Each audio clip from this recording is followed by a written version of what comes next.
விஜய்க்கு வந்து எனக்கு தெரிஞ்சு பெரிய ஓட்டெல்லாம் இல்லைங்க. பார்க்கணும்னு நினைக்கிறவங்க எண்ணிக்கை ஜாஸ்தியா இருக்கு. ஓட்டு போடணும்னு நினைக்கிறவங்க எண்ணிக்கை இல்லை. விஜய் ரசிகர்கள்லாம் விஜய்க்கே ஓட்டு போடுவாங்கன்னா நீங்க எடுத்துக்க முடியாது. சினிமா பார்க்கறதுல அஜித் ரசிகர்கள் இருப்பாங்கல்ல, அவங்க என்ன பண்ணுவாங்க? தனுஷ் ரசிகர்கள் என்ன கணக்குன்னு எனக்கு புரியல. எல்லாரும் விஜய்க்கு ஓட்டு போட்டுருவாங்களா? அக்டோபர் 5ஆம் தேதி முதல் உங்கள் ஜெயச்சந்திரன் இப்பொழுது மிக பிரம்மாண்டமாக கீழ்கட்டளையில். No compromise. உங்க சைடுலயும் எங்க சைடுலயும். It's a GT promise. GT Holidays, South India's #1 travel brand. தமிழர்களின் நம்பர் 1 சாய்ஸ் தமிழ் மேட்ரிமோனி. எடப்பாடியார் வந்து ஒரு பிரம்மாண்ட கூட்டணி அமைஞ்சிரும், கொடியெல்லாம் ஆட்டுறாங்க. அது மட்டும் இல்லாம ஒரு கூட்டணிக்கான பிள்ளையார் சொல்லின்னு இக்கன்னா போட்டெல்லாம் பேசுறாரே சார். அது ஏன் பேசுறாருன்னா, அவருக்கும் அவர் கட்சிக்குள்ள பிரச்சனை இருக்கு. செங்கோட்டையன் பிரச்சனை இருக்கு, மற்றவங்களுக்கும் சில மனசடைவுகள் இருக்கு. இப்போ வந்து அவர் அதை டைவர்ட் பண்றாரு விஜயை பயன்படுத்தி. விஜயை வந்து கூட்டணிக்குள்ள இழுப்பதன் மூலமாக நமக்கு இவ்வளவு ஓட்டு கூடும் அப்படின்னு பாஜக ஒரு கணக்கு போடுது, அதிமுக ஒரு கணக்கு போடுது. அப்போ கொடியெல்லாம் ஆட்டினதே புள்ளியார் சொல்லினா, கொடி ஆட்டினவங்க எல்லாம் விஜய் கட்சியில என்ன பொறுப்புல இருக்காங்கன்னு நமக்கு தெரியும். அதிமுக காரங்களே கொடி ஆட்டிருக்கலாம். என்டிஏ கூட்டணிக்குள்ள தாவேகா வர்றதுக்கு அறவே வாய்ப்பு இல்லைங்க. தாவேகா தலைமையில ஒரு கூட்டணி அமையலாம். எந்த கூட்டணி வைப்பதற்குனாலும் தாவேகா தயார். கூட்டணி இல்லாமன்னு சீமான் ஸ்டாண்ட் அவங்க எடுக்கவே இல்லை. எங்கள் தலைமையில் கூட்டணி, விஜய முதலமைச்சர் வேட்பாளராக ஏற்றுக்கொள்பவருடன் கூட்டணி. விக்கிரவாண்டி கூட்டத்துல தெளிவா சொல்லிட்டாரு. உண்மையை நீங்க மாத்த முடியாது, பாயிண்ட் ஆஃப் லா தான் மாத்த முடியும். சட்ட நுணுக்கம் அதை மாத்தலாம். இதுக்கு முன்னாடி இதெல்லாம் நடந்ததுங்க, இதுல இவங்க பொறுப்பு அப்படி மாத்தலாம். அப்போ இந்த இடத்துல வந்துங்க அவர் ஒரு பொறியில சிக்கியிருக்காரு. அவர் வந்து கிளவரா ஹேண்டில் பண்ணித்தான் இதுல இருந்து மீள முடியும். அந்த பொறிக்குள்ளேயே போய் எடப்பாடி பழனிசாமி நானும் சிக்கிறேன்ட்டு போறாரு. வாண்டடால வந்து ஆட்டோல ஏறாரு அவரு. அதாவது கூட்டணிக்குள்ள போயிட்டாருன்னா விஜய்க்கு மிகப்பெரிய டிராபேக்னு சொல்ல வரீங்க. அந்த டிராபேக் தானே விஜயகாந்த் அனுபவிச்சாரு. அவர் 2 தேர்தல்ல நின்னு ஒரு பெர்சன்டேஜ் ப்ரூவ் பண்ணிட்டு அதிமுக கூட்டணிக்கு போனாரு. ஆமா, இவர் எந்த தேர்தலையுமே நிக்கல. அதுக்குள்ள கூட்டணிக்கு போனாருன்னா அந்த கட்சி என்னங்க, திருப்பி விஜய் மட்டும் தான் இருப்பாரு அந்த கட்சியில. ஓகே சார், நான் உடச்சே நான் கேக்குறேன் சார். என்டிஏ கூட்டணிக்குள்ளார விஜய் போனா திமுகவை வீழ்த்த முடியாதா? ரொம்ப கஷ்டங்க. ஒரு பெரிய ஜனத்திரள் திரளும் போது தலைவர்களுக்கு பொறுப்பு இருக்கு. ஒரு தலைவர்னா அவர் நெறிப்படுத்தணுமா நெறிப்படுத்த வேண்டாமா? இப்ப சொல்றாருலங்க, கரூர்ல வந்து கல்யாண மண்டபத்துக்கு போய் நான் வந்து உதவி கொடுக்க போறேன்னு சொல்லும் போது யாரும் வரக்கூடாது, வீடியோ காலில் பேசும்போது யாரும் ரெக்கார்ட் பண்ணக்கூடாது, கல்யாண மண்டபத்துக்கு வந்தாலும் ரசிகர்கள் பின் வரக்கூடாது. இப்ப சொல்றாருல, அதை அப்பவே சொல்லியிருக்கலாம்ல. சரி, போலீஸ் தவறு செய்து விட்டது, கூட்டத்தை கண்ட்ரோல் பண்ண முடியலன்னா அங்க மொத்தம் 1500 பேர் தான் இருக்காங்க அந்த மாவட்ட போலீஸே. 500 பேர் வந்து எப்படிங்க 25,000 பேரை கண்ட்ரோல் பண்ண முடியும்? ஒரு 10 பேர் உள்ள போயிருந்தாலே போலீஸ்காரங்களே அவங்களே உயிரிழக்கக்கூடிய அபாயம் தான் இருந்தது. அதுல நல்லவேளை அப்படி ஆகல. கரூர்ல இன்னைக்கு இது நடக்கல அப்படின்னா இன்னொரு ஊர்ல நடந்திருக்கும், இல்லைன்னா இதுக்கு முன்னாடி ஊர்ல நடந்திருக்கும். அவ்வளவுதான். ஒரு ஹீரோ வந்துங்க துவம்சம் பண்ணி எதிரிகளை எல்லாம் பந்தாடி அவனுக்கு ஏற்படுற கஷ்ட நஷ்டங்கள்ல இருந்தெல்லாம் மீண்டு அதன் மூலமாக வந்து ஒரு படம் பார்க்கிற ரசிகர்கள் மத்தியில ஒரு எழுச்சி மனப்பான்மையை உண்டு பண்ணா தானே ஹீரோ. ஒரு சம்பவத்திலே பயந்து ஒதுங்கி எடுத்த ஸ்டாண்டெல்லாம் விட்டுட்டு எடப்பாடி பழனிசாமி தான் முதலமைச்சர் வேட்பாளர்னு பிரச்சாரம் பண்ணாருன்னா அவர் ஹீரோ ஆவாரா? ஜனநாயகனே தோத்து போயிடும். ஆதனையர்களுக்கு அன்பு வணக்கம். இன்று நம்மோடு மூத்த பத்திரிகையாளர் திருமதி தராசு ஷியாம் அவர்கள் உள்ளார்.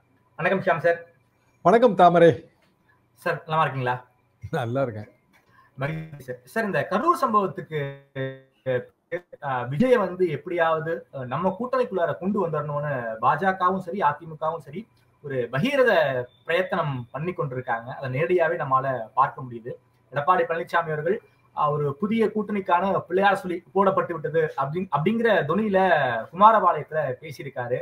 அதிமுக பிரச்சார பயணத்துல, எடப்பாடியார் பிரச்சார பயணத்துல தாவேக்க கொடிகளை நம்மளால பார்க்க முடியுது. தாவேக்க தொண்டர்கள் எடப்பாடியார வரவேற்று பேனர்களை வச்சுக்கிட்டு இருக்காங்க. இன்னும் ஒரு பக்கம் பாஜக டீம் விஜயோட பேசிட்டாங்க, 2 கட்ட பேச்சுவார்த்தை போயிருச்சு அப்படிங்கிற ஹேசியங்கள்லாம் பேசிட்டு இருக்காங்க. உண்மையாலுமே என்டிஏ கூட்டணிக்குள்ளார தாவேக்க வருவதற்கு வாய்ப்பு இருக்கா சார்? இந்த கரூர் சம்பவத்துக்கு பிறகு கூட்டணி கணக்குகள்ல ஏதாவது ஒரு மாற்றம் ஏற்பட வாய்ப்பு இருக்கா? உங்களுடைய பார்வை என்ன சார்?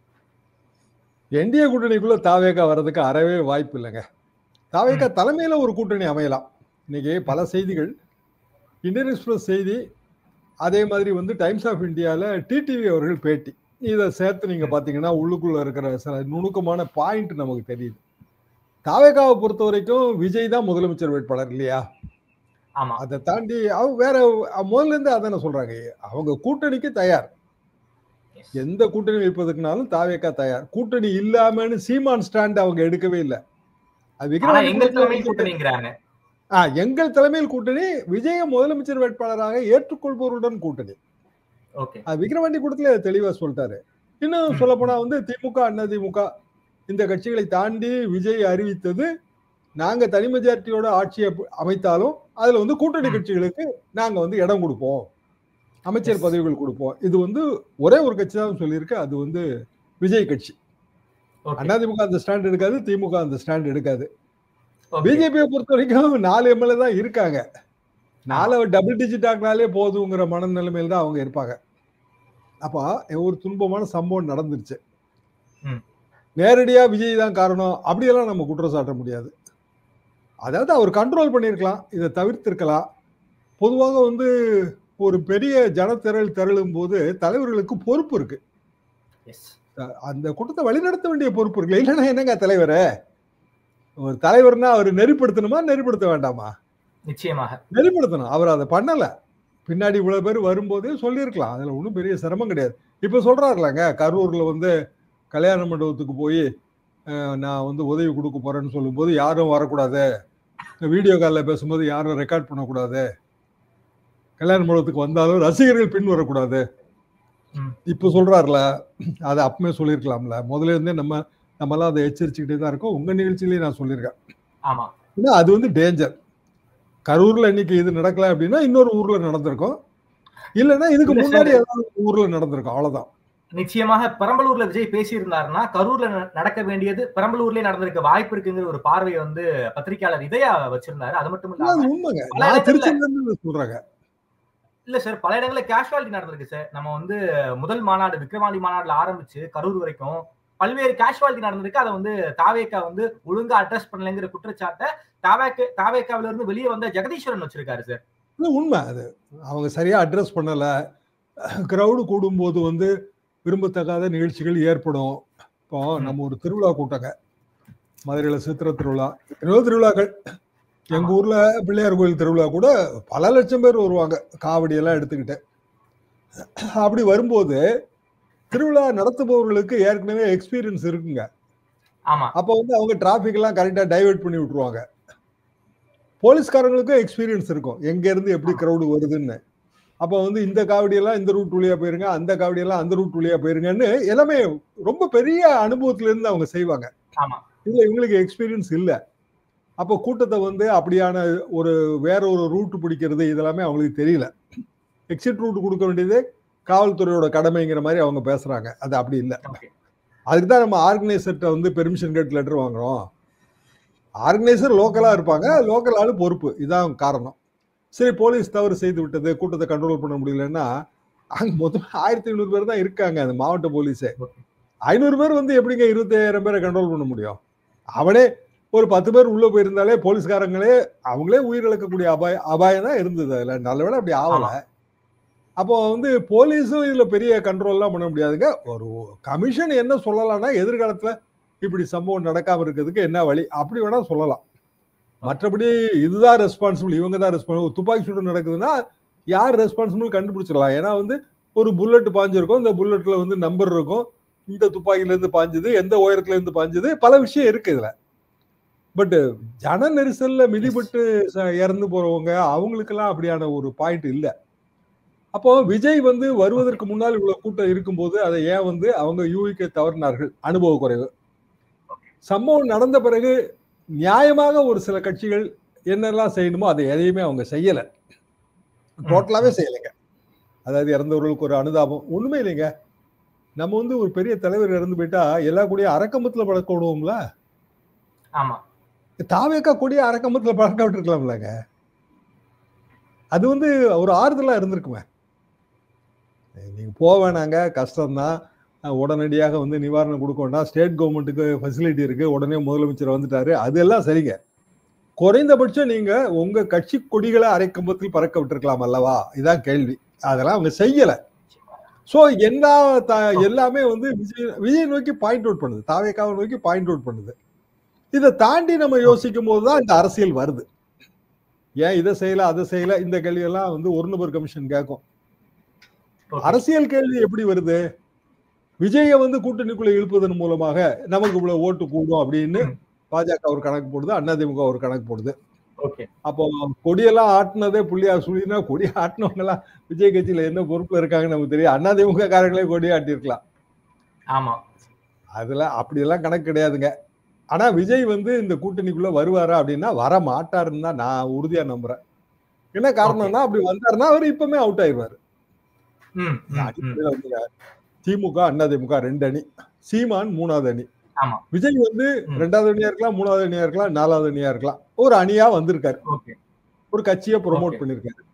அவருக்கு இன்னும் டெஸ்டட் ஓட் பேங்க் கிடையாது, அந்த கட்சிக்காரன் என்ன வேலை பார்க்க போறான்னு தெரியாது, எதுவுமே இல்லைன்னு வச்சுக்கலாம். இன்னும் சொல்ல போனால் நிறைய பேர் அந்த கட்சியில இருக்கிற நண்பர்கள் என்ன சொல்றாங்கன்னா, இல்லைங்க பெரிய லெவல் போஸ்டிங் தாங்க ஆயிருக்கு, லோயர் லெவல் போஸ்டிங் எதுவுமே சரியா நடக்கல, என்னமோ எங்களுக்கு அப்படியான இன்ஸ்ட்ரக்ஷன் எதுவுமே கிடையாது. இப்ப வந்து எல்லாருமே பயப்படுறாங்க. என்னன்னா, இப்போ ஒரு ஆம்புலன்ஸ் தாக்கப்பட்டது, அது நேத்து மிட் நைட்டோ ஈவினிங்கோ ஒருத்தர் அரெஸ்ட் பண்ணிருக்காங்க. இது கோர்ட் சீரியஸா வியூ பண்ணும்ல. சுப்ரீம் கோர்ட்ல வந்து பெட்டிஷன் வரும்போது ஆம்புலன்ஸ் எல்லாம் போட்டு அடிச்சு நொறுக்குறாங்கன்னு சொல்லுவாங்கல்ல. ஆம்புலன்ஸ் வந்து நீங்க அதை அரசியல் ரீசனா பாத்தீங்கன்னா, ஆம்புலன்ஸை வந்து அதை தாக்குனீங்கன்னா அப்புறம் என்ன பாதுகாப்பு இருக்கு? அப்படின்னா நீங்க யாரை வளர்த்து வச்சிருக்கீங்க? உங்க கட்சிங்கிற பேர்ல நீங்க யாரை வளர்த்து வச்சிருக்கீங்க? இந்த கேள்வி எல்லாம் சுப்ரீம் கோர்ட் கேக்குங்க. என்னங்க கட்சி இது கேட்குமா கேட்காதா? ஃபார்மர்ஸ் அஜிடேஷன் நடத்தினாலே சுப்ரீம் கோர்ட் வந்து 1000 கண்டிஷன் போடுங்க. ஆமா, கட்சிக்கு எவ்வளவு கண்டிஷன் போடும்?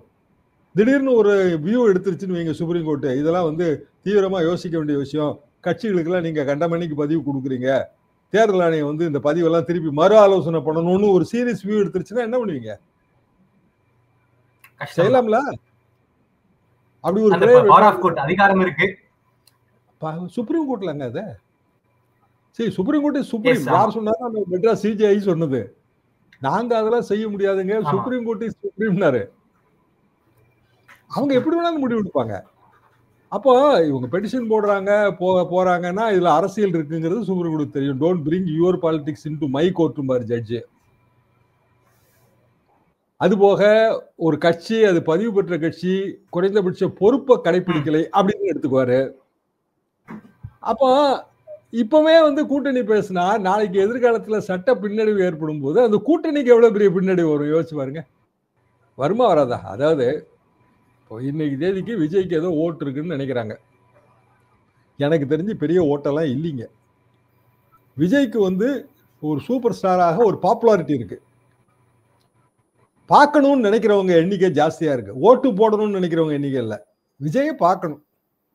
அப்போ சுப்ரீம் கோர்ட்ல மேட்ரு இனி ஹைகோர்ட்டுக்கே வராதுங்க, லோயர் கோர்ட்டுக்கு போகாது. அரஸ்டான மாவட்ட செயலாளரை எஸ்ஐடி வந்து கஸ்டடி வாங்கி இப்ப விசாரிக்குது. அவருக்கு 2 நாள் 5 நாள் கஸ்டடி கேட்டாங்க, 2 நாள் கஸ்டடி கொடுத்துருக்கு கோர்ட், எக்ஸ்டெண்ட் பண்ணலாம். அப்ப அவரு ஏதோ ஒரு கருத்து சொல்லுவாரு, எனக்கு அதுக்கு சம்பந்தம் இல்லைன்னு சொல்லுவாரு. ஏன்னா கீழே வந்து மதுரை ஹைகோர்ட்ல வந்து எல்லா காரணம் வந்து ஆர்கனைசர் தாங்க, நாங்க எப்படி பொறுப்பாக முடியும்னு புஷி ஆனந்தும் நிர்மல்குமாரும் சொல்றாங்க மதுரை ஹைகோர்ட்ல. அது பெஞ்சு அமர்வு, அந்த 2 மெம்பர் கொண்ட அமர்வுல அந்த ஒரு வாதத்தை வச்ச பிறகு சுப்ரீம் கோர்ட்ல நீங்க அதை மாத்த முடியாது. சரி, இதுல வந்துங்க பாயிண்ட் ஆஃப் ஃபேக்ட் இருக்கும், உண்மையை நீங்க மாத்த முடியாது, பாயிண்ட் ஆஃப் லா தான் மாத்த முடியும். சட்ட நுணுக்கம் அதை மாத்தலாம். இதுக்கு முன்னாடி இதெல்லாம் நடந்ததுங்க, இதுல இவங்க பொறுப்பு, அப்படி மாத்தலாம். பாயிண்ட் ஆஃப் ஃபேக்ட் எப்படி மாத்துவீங்க? பாயிண்ட் ஆஃப் ஃபேக்ட் ஏற்கனவே முடிஞ்சிருச்சு. நீங்க வந்து என்ன அஃபிடவிட் போட்டீங்களோ அதான பாயிண்ட் ஆஃப் ஃபேக்ட். அப்ப அஃபிடவிட்ல போய் சொன்னீங்களான்னு கேள்வி கேட்பாங்கல்ல. அப்போ இந்த இடத்துல வந்துங்க அவர் ஒரு பொறியில சிக்கியிருக்காரு. அவர் வந்து கிளவரா ஹேண்டில் பண்ணித்தான் இதுல இருந்து மீள முடியும். அந்த பொறிக்குள்ளேயே போய் எடப்பாடி பழனிசாமி நானும் சிக்கிறேன்ட்டு போறாரு, வாண்டடால வந்து ஆட்டோல ஏறாரு அவரு. விஜய் ஆட்டோ இப்ப டிராபிக் வயலேஷன்ல சிக்கி இருக்குங்க. ஓகே, அந்த வண்டியிலே நீங்க ஏறுவீங்களா? இதான் என்னோட கேள்வி. சார், குறிப்பாக ஒரு டிராபிக் வயலேஷன்ல சிக்கி இருக்காருன்னு சொல்றீங்க, இருந்தாலும் அவரை எப்படியாவது நம்ம போட்டணும் வந்து பாஜக நினைக்கிறாங்க, அதிமுக நினைக்கிறாங்க. சோ விஜய் கிட்ட ஒரு ஓட் பேங்க் இருக்கு. களத்துல நாம வந்து பேசும்போது ஒரு 20% ஓட் பேங்க் இருக்குன்னு சர்வே எடுக்கிறவங்களுக்கு சொல்லும் போது எங்க போனாலும் ஒரு 15 தாண்டாருங்கன்னு சொல்றாங்க. சோ விஜய் நம்ம கூட்டணிக்குள்ளார வந்தா திமுகவை வீழ்த்திடலாங்கிற ஒரு நோக்கத்துக்காக பாஜகவும் அதிமுகவும் இந்த மைண்ட் செட்டை வந்து எடுத்திருக்காங்க, நாம எடுத்துக்கலாமா சார்? கற்பனை கணக்குங்க. 15%, 20%, 10% எல்லாருமே கற்பனை கணக்கு தான். 5% இருந்தாலும் என்ன ஒரு தேர்தல் நின்று இருந்தா அது ப்ரூவ்டுன்னு நம்ம எடுத்துக்கலாம். கற்பனை கணக்கு எதை வச்சு சொல்றோம் அப்படின்னா, ஜனங்கள் வந்து நிறைய திரள்றாங்க, யங்ஸ்டர்ஸ் நிறைய பேர் இருக்கிறாங்கிறத வச்சு இந்த கணக்கு போடப்படுது. அப்படிதானே? வேற ஒண்ணும் கணக்கே இல்லைங்களா? நீங்க போன தேர்தல் நின்றீங்க, 2019 உங்களது ஓட்டு இவ்வளவு, 2024 இவ்வளவுன்னு சொன்னா அது வேற விஷயம். இப்ப கற்பனை கணக்கு. கற்பனை கணக்குன்னா விஜய் ரசிகர்கள்லாம் விஜய்க்கே ஓட்டு போடுவாங்கன்னா நீங்க எடுத்துக்க முடியாது. சினிமா பாக்குறதுல அஜித் ரசிகர்கள் இருப்பாங்கல்ல, அவங்க என்ன பண்ணுவாங்க? நிச்சயமா தனுஷ் ரசிகர்கள் என்ன கணக்குன்னு எனக்கு புரியல. எல்லாரும் விஜய்க்கு ஓட்டு போட்டுருவாங்களா? எங்க ஒரு படம் வருதுங்க, படம் வந்து வரும்போது எல்லாருமா அந்த படத்தை பாக்குறோம். பல கட்டங்க. முதல் நாள் முதல் ஷோ பார்க்கணும்னு நினைக்கிறவங்க ஒரு செட்டு, அப்புறம் பொறுமையா பாக்குறவங்க இன்னொரு செட்டு, ஓடிடில வந்தா தான் பாக்குறவன்னு நினைக்கிறவங்க இன்னொரு செட்டு. அப்ப விஜய் படமா இருந்தாலும் இந்த ரஜினி படமா இருந்தாலும் எல்லாத்துக்கும் நிலைமை இதுதாங்க. மவுத் பப்ளிசிட்டி எல்லாம் வந்து படம் வந்து ஒரு மாசம் கழிச்சுதான் ஒருத்தன் பார்ப்பான். சோ படம் முதல் நாள் படம் பாக்குறவன் தான் அதே மைண்டு தான் எல்லா நாளும் அவன் எல்லாம் ஓட்டு போட்டுருவாங்கிறது பைத்தியக்காரத்தனம். அப்படியான வாய்ப்பு எப்பவுமே கிடையாதுங்க. எம்ஜிஆர் படத்துக்கு கிடையாதுங்க. எம்ஜிஆர் முதலமைச்சர் ஆன பிறகு மதுரை மீட்டு சுந்தரபாண்டிய படம் ரிலீஸ் ஆகி அது ஃபெயிலியர் ஆயிடுச்சுங்க. மக்களுக்கு பிடிக்கல, அவ்வளவுதான். அந்த கணக்கை போடாதீங்க, அது தவறான கணக்கு. விஜய் அதாவது எடப்பாடி பழனிசாமியோட கணக்கை நான் சொல்றேன். விஜய் நீங்க ஒரு கேள்வி கேட்குறீங்க, அதுக்கு நம்ம பதில் சொல்றோம், அவ்வளவுதான். அந்த பதில் பின்னணியில எடப்பாடி கணக்கு, பிஜேபி கணக்கு, இப்படி ஒரு கணக்கு வச்சிருக்கோம்.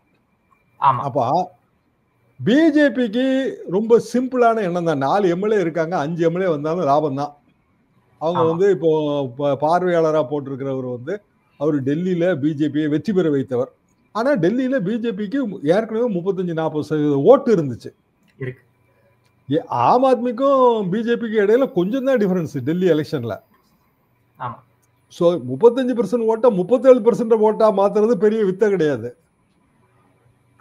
0% 37% உடனே மாத்த முடியாது. பிஜேபி ஓட்டுங்கிறது பேசிக்கா ஒரு 4-5% இருக்கு. அண்ணாமலை வந்த பிறகு கிடைத்த ஒரு வெளிச்சத்தின் காரணமாக அது கூடுச்சு. அண்ணாமலை உங்களுக்கு தெரியாது, ஆனா கொஞ்சம் விலகி இருக்காருன்னு நல்லா புரிஞ்சுக்க முடியுது. இல்ல அண்ணாமலை காட்டுற ஆதரவெல்லாம் விஜய் நம்புவாரா? ஒரு நடிகையின் இடுப்பை கிள்ளியவர் தானேன்னு கேட்டார்ல அவரை. சரி, விஜய் வந்து ஒரு துக்கத்துல இருக்கீங்க, ரைட்டுங்களா? உங்க வீட்டுக்கு வந்து ஒருத்தர் துக்கம் கேட்கிறாரு, உடனே நீங்க அவரை வீட்டு மாப்பிள்ளை ஆக்கிடுவீங்களா? விஜய்க்கு விசாரிச்சாலே நாங்க வந்து அந்த கூட்டணி என்னங்க இது கணக்கு?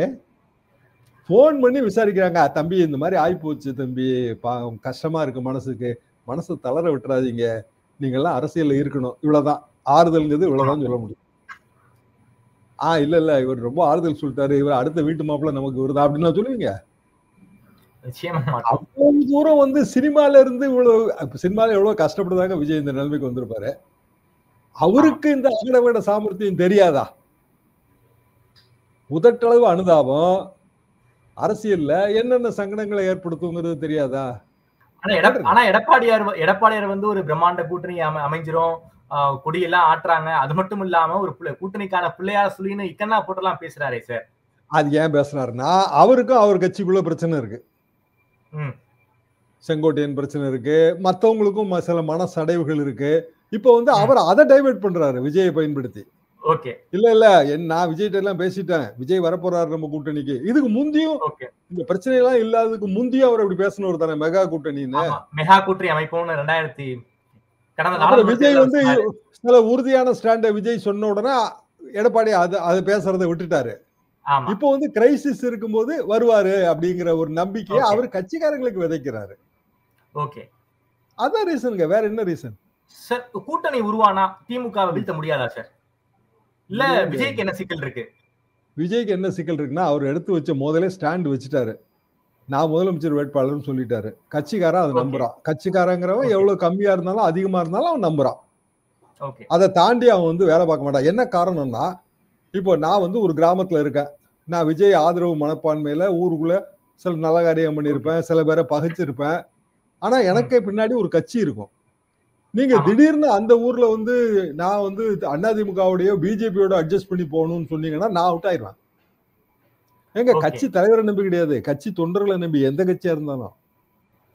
ஆலங்குடி வெங்கடாச்சலம் எம்ஜிஆர் ஜெயலலிதா வேட்பாளர்களை நிறுத்தி அவரு அதை எதிர்த்து அவரு சுயேட்சையா போட்டி போட்டு ஜெயிச்சிட்டாரு. இப்ப 2 நாளைக்கு முந்திதாங்க அவருக்கு குரு பூஜை எல்லாம் நடந்துச்சு. இப்ப பாத்தீங்கன்னா எல்லா கட்சிக்காரங்களும் போய் அதுக்கு மாலை போட்டுட்டு இருக்காங்க. ஏன்? ஏன்னா அவர் லோக்கல, அவருக்கு வந்து செல்வாக்கு ஜாஸ்தி, உள்ளூர் கம்யூனிட்டி. அப்போ லோக்கலா ஒருத்தன் இருப்பான்ல, அதிமுகலையும் திமுகலையும் பிஜேபிலையும். இப்போ பிஜேபிலையும் இருக்காங்க லோக்கலா. இப்ப அவனை வந்து இவன் வந்து விஜய் கட்சின்னு காலர் தூக்கி விட்டுட்டு பகைச்சிருப்பாங்க. நீங்க திடீர்னு அவனை சேருன்னீங்கன்னா இடிச்சிரும். இந்த Okay. சம்பவம் வந்துங்க ஏப்ரல் மாசம் வரைக்கும் நீங்க இந்த சம்பவத்தோட நிழல் ஏப்ரல் மாசம் வரைக்கும் நீளாது இல்லையா? ஓகே. ஆமா. இப்போ வந்து இப்படி கூட்டணி தான். ஆமா, விஜய் சொல்றாரு, ஆமாங்க நம்ம கட்சி இன்னும் வளரணும், நமக்கு அனுபவமே பத்தல, பயிற்சி கொடுக்கணும், அதிமுக பயிற்சி கொடுக்கும், பிஜேபி பயிற்சி கொடுக்கும், கூட்டணி அப்படின்னு ஒரு முடிவு எடுக்கிறான்னு வச்சுக்கோ. ம். அதானே எடப்பாடி எதிர்பார்க்காரு. ஆமா. இதற்கு ஆமா. தான் பாலகுமாரா எடுத்துட்டாருங்க. ஆமா. அதுக்கு பிறகு நீங்க விஜய் கட்சிக்காரனை ஒழிச்சிருவீங்களே. அதிமுகவும் பாஜகவும் பண்ணிடுவாங்க. அவரு ஆமா ஜனநாயகன் ஹிட் ஆயிரலாம், இல்ல அதுக்கு பிறகு கூட 4 படம் நடிக்கலாம். சிரஞ்சீவி காங்கிரஸ் கட்சியில சேர்ந்தது வேண்டான்னு விட்டு இன்னும் படம் ஹீரோ, சக்சஸ்ஃபுல் ஹீரோ தெலுங்குல. ஆமா. ரஜினி அரசியலுக்கு வந்து ஏகப்பட்ட லட்சக்கணக்கில் செலவு பண்ணி விட்டுட்டு அப்புறம் அவர் அரசியலை விட்டு ஒதுங்கி இன்னமும் சக்சஸ்ஃபுல் ஹீரோ. Yes. சினிமா வேற. சினிமா இன்ட்ரெஸ்டிங்கா இருந்தா நம்ம சக்சஸ்ஃபுல் ஹீரோவா இருந்துருவோம். ம். ஓட்டு போடாதவன்னு சினிமா பார்ப்பான்ல, சினிமா பார்க்கறவன்லாம் ஓட்டு போட மாட்டான். ஒரு சிக்கல்ங்க இது. அப்ப Okay. விஜய் வந்து ஒரு 2-3 ஸ்டெப் எடுத்து வச்சாச்சு, இனி அதுல பேக் அடிக்க முடியாது. Okay. பேக் அடிச்சாரு அப்படின்னா விஜய் ஒளிஞ்சாரு. Okay sir. அதாவது கூட்டணிக்குள்ள போயிட்டாருன்னா விஜய்க்கு மிகப்பெரிய டிராபேக்னு சொல்ல வரீங்க. அந்த டிராபேக் தானே விஜயகாந்த் அனுபவிச்சாரு. அவர் 2 தேர்தல்ல நின்னு ஒரு பெர்சன்டேஜை ப்ரூவ் பண்ணிட்டு அதிமுக கூட்டணிக்கு போனாரு. ஆமா. இவர் எந்த தேர்தலையுமே நிக்கல. ம், ம், ம். அதுக்குள்ள கூட்டணிக்கு போனாருன்னா அந்த கட்சி என்னங்க, திருப்பி விஜய் மட்டும் தான் இருப்பாரு அந்த கட்சியில. ஓகே சார், நான் உடச்சே நான் கேக்குறேன் சார். என்டிஏ கூட்டணிக்குள்ளார விஜய் போனா திமுகவை வீழ்த்த முடியாதா? ரொம்ப கஷ்டங்க. அதாவது திமுக கூட்டணி நம்ம என்ன கணக்கு மனசுல போடுறோம், 2க்கு சேர்த்து 40% இருக்குங்க. ஆமா. சீமானுக்கு வந்து ஒரு 7-8% போயிடும், சுயேட்சைகள்லாம் ஒரு 2% போயிடுவாங்க. அப்போ 50% ஒரு இடத்துல போகும் மாட்டோம். அது 40 + 10. மிச்சம் இருக்கிற 50% வந்து அதிமுக பிஜேபி விஜய் கூட்டணி ப்ரொவைட் பண்ணிரும், திமுகவை ஜெயிச்சிடலாம். இதான கணக்கு. உடைச்சு பேசினா இதானங்க கணக்கு. அப்ப இதான் சார் கணக்கு. அமித்ஷா மத்த கணக்கு தான் மனசுல போட்டிருக்காரு. அது போடலாங்க, எல்லா கணக்கும் இப்படிதான் போடுவாங்க. 40% இருக்கிற ஒரு அணி வந்து ஒரு 5 வருஷம் ஆட்சி, அந்த ஆட்சியில சில கஷ்டங்கள் இருக்கும், நான் அதை இல்லைன்னு சொல்லல. ஆனா நிறைய சாதனைகள் இருக்கும்ல. இப்போ 1000 ரூபாய் கொடுத்துருக்காங்க, இப்போ அப்படி அந்த மாதிரி பல சாதனைகளும் இருக்கும், பயனாளிகள் இருப்பாங்க. அது போக கட்சிக்கு பெரிய அமைப்பு இருக்கு. 75 வருஷம் பழமையான கட்சிக்கு அமைப்பு இருக்கு. கூட இருக்கிற எல்லாருக்கும் வந்து ஏதோ ஒரு வகையில ஒவ்வொரு செல்வாக்கு இருக்கு. அப்ப அதெல்லாம் சேர்ந்த அந்த 40% குறையவே குறையாது. இப்போ இதை இப்படி மாத்திடுங்க, விஜய் சேர்ந்துட்டாருங்க இந்த கூட்டணியில. அப்ப விஜய் கட்சி இல்லாமவே போயிடும், அது கட்சிக்காரனே இருக்க மாட்டான். கொஞ்சம் பேரு கூட இருக்கிற கொஞ்சம் பேரு அவங்க ஏதாவது பதவி கிடைக்குமான்னு இருப்பாங்க, இல்ல எம்எல்ஏ டிக்கெட் கொடுத்தா இருப்பாங்க. அவங்களுக்கு பின்னாடி பின்புலம் இருக்காது, திருப்பி விஜய் மட்டும்தான். இது என்ன கதைன்னா பழையபடி சிவாஜி கணேசன் கதை, வடிவேலு கதை ஆயிரும். சிவாஜி திருவையாரே தோத்து போனாரு. என்ன திருவையாறுல தோத்துட்டாரு. ஜானகி அம்மா அதிமுக, அப்போ ஜானகி அம்மா எம்ஜிஆரோட மனைவி. ஜெயலலிதாவோட இருந்தவங்களாம் ரிபல், அதிமுக இருந்தவங்களாம் சீனியர்ஸ். ஆரம்பியில இருந்து பெரிய பெரிய ஆளுங்களாம் அதிமுக, ஜானகி அம்மா அதிமுக. ஏதாவது பாண்டியனாச்சி வந்து எனக்கு ரொம்ப நண்பருங்க, வெல்விஷர், ஃப்ரெண்டு, பிலாசபர், கைடு. அவர் சொல்லுவாரு, தம்பி இங்க பாருங்க உங்க கணக்கெல்லாம் தப்பு, எங்களுக்கு குறிப்பிட்ட சீட்டு கிடைக்கும். என்ன அப்படின்னா அந்த எம்ஜிஆரோட மனைவி இந்த பேர்ல எங்களுக்கு குறிப்பிட்ட சீட்டு கிடைக்கும். நானும் அவரும் பேசிட்டே இருப்போம். ஒரு வருஷத்துக்கு தேர்தலுக்கு முன்னாடி, ஒரு வருஷம் முன்னாடி ஆட்சி போயிருச்சு. ஸோ ஒரு வருஷம் ஃப்ரீ டைம் அதுல பேசுறதுக்கு. அப்புறம் அவர் மட்டும் தான் ஜெயிச்சாரு. அவர் போய் பார்த்தேன், அண்ணாச்சி வாழ்த்துக்கள்ங்க. சொந்த செல்வாக்கு ஆமா, சொந்த செல்வாக்கு 1000 ஓட்டுலாம் ஜெயிச்சாரு. ரெட்ட புறாவா போனோம் தம்பி, நான் ஒத்த புறா மட்டும்தான் திரும்பினேன் அப்படிம்பாரு. இது அவரோட கமெண்ட் தான். ரெட்ட புறாவா போனோம், நான் ஒத்த புறா மட்டும்தான் திரும்பினேன். அதாவது ரெட்டப்புறா சின்னம், ஜானகி அம்மாளோட சின்னம் ரெட்டப்புறா, ஜெயலலிதா சின்னம் சேவல்.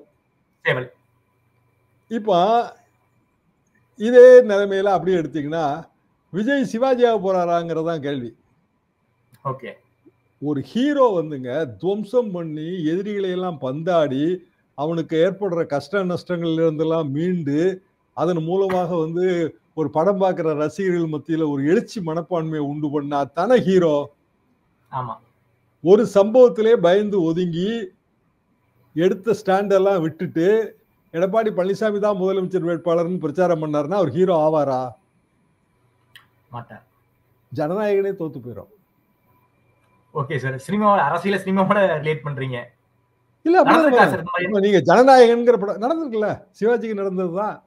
அதான் நான் எம்ஜிஆர் தான் சொன்னேன். எம்ஜிஆர் ஜெயிச்சு வந்து முதலமைச்சரான பிறகுங்க அந்த படம் தோத்து போச்சுங்க.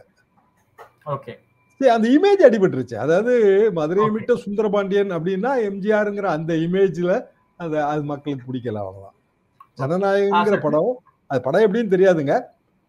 ஆனா அது ஹீரோ ஓரியன்டட் படம் இல்லையா? அரசியல கூட விட்டுருங்க, ஹீரோ ஓரியன்டட் படம் இல்லையா? அதே வந்து எம்ஜிஆர் வந்து முதல்ல கட்சி ஆரம்பிச்சு வரும்போது உலகம் சுற்று வாலிபன்ங்க படத்துல பெரிய அரசியல் கிடையாதுங்க, டைட்டில் சாங் மட்டும்தான். வெற்றி நாளை சரித்திரம் சொல்லணும், இப்படி இருக்குன்னு எப்படி வெல்லணும், பெரிய உணர்ச்சியா இருக்கும், உற்சாகமா இருக்கும். படத்துல அரசியலே கிடையாது. ஆனா அந்த படம் பெரிய வெற்றி அடைஞ்சது. என்ன காரணம்னா அந்த நேரத்துல இருந்த அரசியல். இப்ப இருக்கிற அரசியல் எப்படி இருக்குன்னா, முதலமைச்சரை பொறுத்த வரைக்கும் அவரு இதுல அரசியல் பண்ணாதீங்க, நீங்க வந்து எந்த தலைவரும் தொண்டர்கள் சாகணும்னு விரும்ப மாட்டாங்கன்னு அவரு அப்படி கூலா ஒதுக்கிட்டாரு.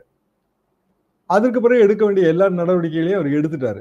அதுக்கு பிறகு கோயம்புத்தூர்ல பாலம் திறந்து வைக்கிறாரு. இப்படி அவர் ரொட்டீன் ஒர்க்குக்கு போயிட்டாரு. விஜயை பொறுத்த வரைக்கும் இப்போ நாளைக்கு சனிக்கிழமை வந்தா 2 வாரம் லீவு. இன்னும் எத்தனை வாரம் ஆகும்னு நமக்கு தெரியாது. இன்னும் 1008 கண்டிஷன் போட போறாங்க, அது நல்லாவே தெரியுது. அப்ப என்ன சொல்லலாம்? என்னை முடக்க சதின்னு சொல்லலாம். என்ன சதின்னு சொன்னாலும் கரூர் என்ன ஆச்சுன்னு கேள்வியை கேட்பாங்க. ஜனங்களே கூட உள்ளூர்ல பயந்து போயிருப்பாங்க. ஒரு வந்தாருன்னா ஏதாவது பிரச்சனை ஆயிருங்க, பிள்ளையெல்லாம் போகாதீங்கம்பாங்க. ஒரு வீட்டுல இருந்து ஒரு பிள்ளை வந்து எங்க ஊருக்கு விஜய் வர்றாரு, நான் பார்க்க போறேன்ப்பா அப்படின்னா அப்பா என்ன சொல்லுவாரு? அதெல்லாம் வேணாம்னு சொல்லுவார்ல. கடைசி கேள்வி சார், குறிப்பாக உச்சநீதிமன்றத்துல இந்த கரூர் சம்பவத்தை பொறுத்த வரைக்கும் ரிட்டையர்டு டாப் கோர்ட் ஜட்ஜுடைய தலைமையில விசாரணை வேணும்னு ஆதரவு மனு போயிருக்காரு. அதே போல 7 மனு வரைக்கும் சுப்ரீம் கோர்ட்ல போயிருக்காங்க. என்ன சார் நடக்க வாய்ப்பு இருக்கு? சுப்ரீம் கோர்ட் ஒரு கடுமையான பார்வையை இதில் வைப்பதற்கு வாய்ப்புகள் இருக்கா? சுப்ரீம் கோர்ட்டுங்க 7 பெட்டிஷனு அது பண்டில் பண்ணி தான் விசாரிப்பாங்க. எவ்வளவு வேகமா விசாரிக்கிறாங்கன்னு நமக்கு தெரியாது. ஆரம்ப கட்ட கருத்துக்கள் வேணா சொல்லலாம். அது பொதுவாக வந்து இந்த ஜெயில் வந்து ஆன்டிசிபேட்டரி பெயில் கொடுக்கறதுக்கான சில வாய்ப்புகள் உண்டு. ஏன்னா சுப்ரீம் கோர்ட் அடிக்கடி சொல்றது என்னன்னா, பெயில் வந்து ரூலு, ஜெயில் எக்ஸெப்ஷன்ங்கிறத அது எப்போதுமே சொல்லிட்டே வருது. கைது பண்ணணும் அப்படின்னு அது எப்பவுமே உத்தரவு போடுறது இல்லை. ஆனா ஆம்புலன்ஸ் தாக்கப்பட்ட விவகாரம் இதெல்லாம் அது சீரியஸா எடுத்துக்கிடும். ஆம்புலன்ஸ்க்கு பாதுகாப்பு இல்லைன்னா அது என்ன அப்படின்னு சீரியஸா எடுத்துக்கிடும். அப்போ ஒரு மிக்சட் பேக்கா தான் சுப்ரீம் கோர்ட்டோட ஒப்பீனியன்ஸ் இருக்கும். மிக கடுமையான விமர்சனம் அது விஜய் பேர்ல வச்சிருச்சு அப்படின்னா விஜயோட மெரிட் இன்னமும் இறங்கிடும். ஓகே சார், ஓகே சார், ரொம்ப நன்றி சார். குறிப்பாக விஜய் அரசு கரூர் சம்பவத்துக்கு பிறகு கூட்டணி கணக்குகள் மாறுவாங்கிற விவாதத்துல உங்களுடைய கருத்துக்களை ரொம்ப தெளிவா வச்சிருக்கீங்க. குறிப்பாக விஜய் கூட்டணிக்கு போனார்னா அவருடைய அரசியல் வாழ்க்கை மட்டுமில்ல சினிமா வாழ்க்கையை பாதிக்கும் அப்படின்னு பல்வேறு கடந்த கால எக்ஸாம்பிள்ஸ் வந்து ரொம்ப தெளிவா பேசியிருக்கீங்க. நேரம் பற்றி பேசியமைக்கு நன்றி ஷாம் சார்.